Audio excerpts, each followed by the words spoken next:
we're now going to look at adding extra animations which are going to play when we do certain things with our character. In this case we're going to use jumping, but this is the same thing for potentially dodging, drinking a potion, attacking, shooting a weapon. All of these little animations that are going to potentially play when you click or jump or whatever these are, these will all work the same way. And we're going to use something called animation montages. They're nice and easy to create. So go over to your animations folder, find your jump, and we're just going to right click it. We're going to go up to create, and we're going to say create anim montage. I'll just call that beeps AM. Beeps jump AM, sorry. AM for animation montage. Let's give that a quick save. That montage is there, ready. Now to actually implement this, it's super easy, really simple. So I'm going to go over to my Beeps BP, my blueprint for my character. I'm going to find my jump code. If you're using the default character, or an adaptation now of the default character, it's on the bottom left. So I'm just going to open this up just a little bit.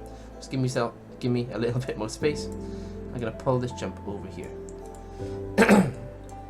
Now before this jump, nice and simple, I'm going to pull a strand out of triggered, and I'm going to say play montage, and you'll get this option here under montage. Plug that in, and it's going to ask me, well, what montage do we want to play? I'm going to say Beeps Jump AM. It's the only montage I've got in the game right now. Nice and easy. In skeletal mesh, it's going to ask me, what it is asking me is, well, what skeletal mesh should be playing this? Right now there's only one mesh in my blueprint, so it should be nice and simple, but it still needs to be told. If you can imagine, you could have potentially a blueprint with lots of different skeletal meshes. It's important to know which one it's gonna run. So I'm gonna pull mesh down from my components and just plug that into skeletal mesh component and compile. Now if the jump is triggered, it's gonna play this montage and jump. Before that's going to work though, we need to make a little slot in our animation blueprint. Otherwise it's not going to play that montage. So just minimize Beeps BP and go over to Beeps ABP, the animation blueprint. Okay, I'm in the event graph here. I don't want to be there. I want to go over to default, which is the state machine. I'm going to go back a layer, and this is perfect. So in between the state machine, the default state machine, and the output pose, I'm going to pull a strand from default and I'm just going to say slot. And here you'll see slot, default slot, perfect, that's amazing. This is now going to say, right, if something's in this default slot, such as an animation montage, don't worry what the state machine is saying, play that animation montage first, and then worry about what the state machine is saying, which is perfect. So, let's minimize that, and let's give it a go. I'm running, if I press spacebar, amazing, my character jumped. Perfect.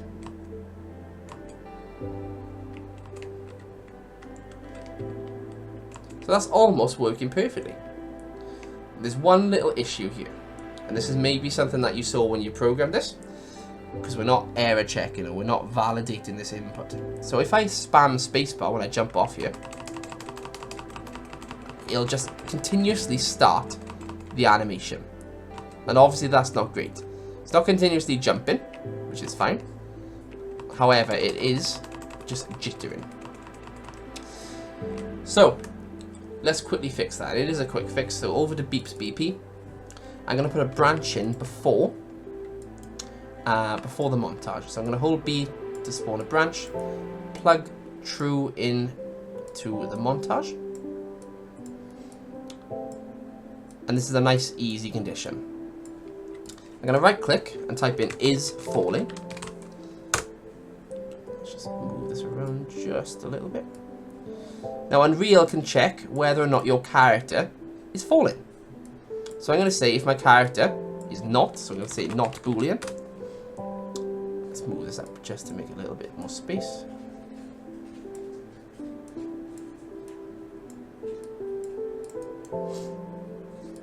So what that's saying is if my character is not falling, play the montage and jump.